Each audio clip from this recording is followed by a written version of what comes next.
হ্যাঁ মামা, তুমি তো হাসো, কোনো সমস্যা নেই। মামা, তুমি না বলছিলে বাসা খালি, তাহলে এরা কারা?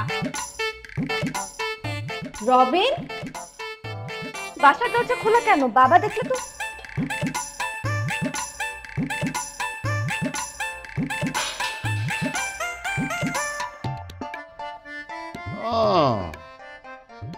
এই দুটো তাহলে তো সেই পাতি কাক, হ্যাঁ? আর এই কাকের জন্য তুই প্রতিদিন ভাত ছেটাস? না বাবা, বাবা মানে ওরা তো।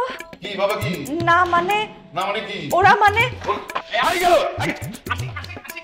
আশিক আঙ্কেল, এক মিনিট আমি ধরে নিয়েছি। এক মিনিট। দুই কাকি তো গেল, তুই দাঁড়িয়ে আছিস কেন? যা কাক দুটোকে ধরে নিয়ে আয়।